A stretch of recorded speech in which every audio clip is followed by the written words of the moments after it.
Buenas, vamos a hacer un repaso clave a los cimientos de toda la química.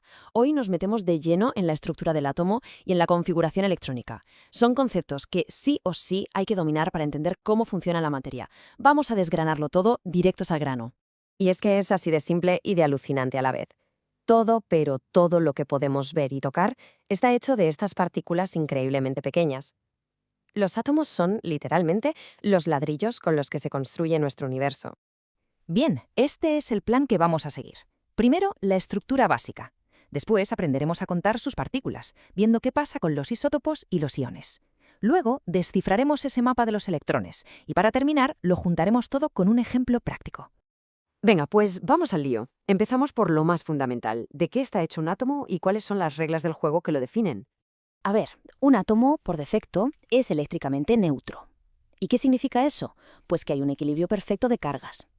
Tenemos un núcleo, en el centro, superdenso, con partículas positivas, los protones, y neutras, los neutrones. Y alrededor, como una nube, están los electrones, con carga negativa, manteniendo ese balance a cero. Y aquí viene lo más importante, la clave de todo, el número atómico, que representamos con una Z. Esto es como el DNI de un átomo, es el número de protones que tiene. Si tiene 6 protones, siempre va a ser carbono, da igual lo que pase. Si tiene 8, es oxígeno. Este número es sagrado, es lo que hace que un elemento sea ese elemento y no otro. Y por otro lado, tenemos la masa atómica, la A. Esto es básicamente lo que pesa el átomo, y casi todo el peso está en el núcleo. Así que es tan sencillo como sumar los protones y los neutrones. Y ojo, ¿qué pasa con los electrones? Pues que son tan ligeros que su masa es prácticamente despreciable para este cálculo. Por eso, la fórmula es simple. A es igual a protones más neutrones. Vale, con las reglas básicas ya claras, vamos a jugar un poco. ¿Qué ocurre si dos átomos son del mismo elemento? O sea, tienen los mismos protones, pero uno pesa más que otro. Pues aquí es donde aparecen los isótopos.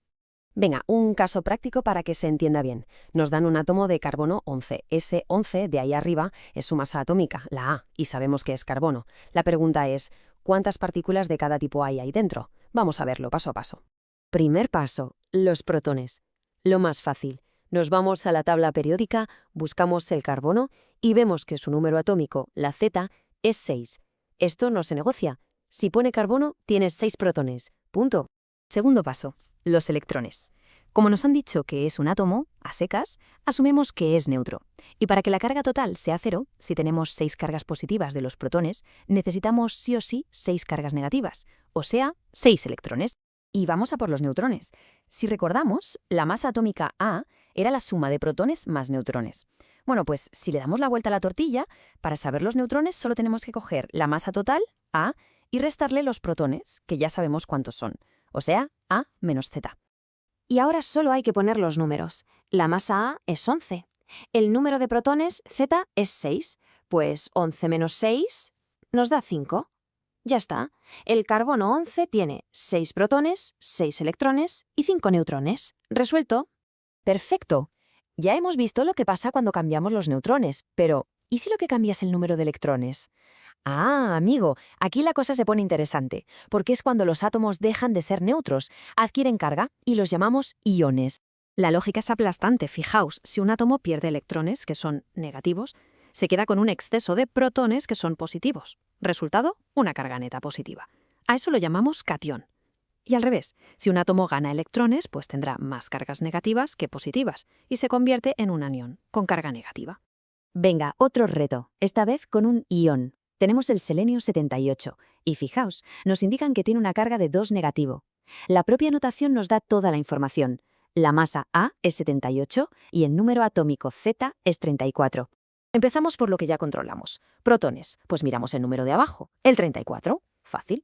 Neutrones, pues restamos. Masa menos protones. 78 menos 34 nos da 44.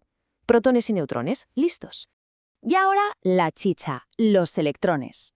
En un ión ya no son iguales a los protones. La fórmula es esta. Los electrones son igual a los protones menos la carga que tenga el ión. Y aquí mucho cuidado con el signo de la carga, que suele ser la trampa. Vamos a aplicar la fórmula. Tenemos 34 protones y le restamos la carga, que es menos 2. Así que la operación es 34 menos, entre paréntesis, menos 2.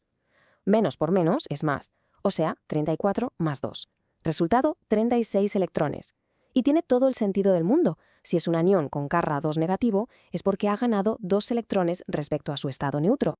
¡Fantástico! Ya sabemos contar todas las partículas.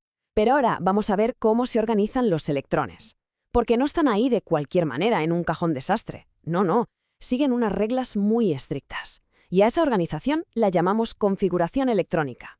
Y para saber cómo se organizan tenemos esta maravilla, el diagrama de Moller. Esto es literalmente un mapa, una guía que nos dice, siguiendo el camino de las flechas, en qué orden se van llenando los niveles y subniveles de energía, siempre de menos a más energía, sin saltarnos ni un paso.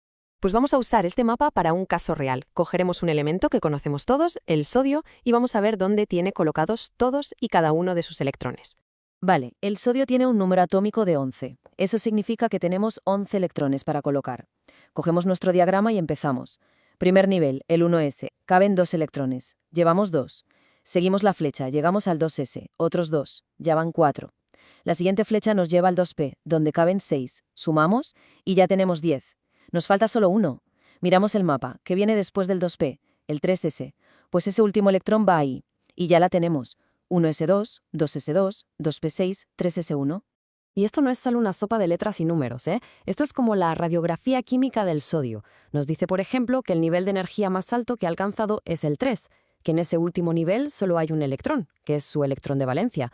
Nos dice que hemos llenado 4 subniveles, y si contamos los orbitales, que son como las habitaciones donde duermen los electrones, pues tenemos 1 en el 1s, 1 en el 2s, 3 en el 2p y 1 en el 3s. En total, 6 orbitales ocupados. Toda la química del sodio se explica con esto. Y esto nos lleva a la pregunta final, la que lo conecta todo. Hemos visto de qué está hecho un átomo y dónde coloca sus electrones. La gran pregunta ahora es, ¿cómo es posible que esta estructura, y sobre todo ese último electrón solitario en el caso del sodio, sea lo que decide cómo se van a unir los átomos entre sí para acabar formando, todo lo que conocemos?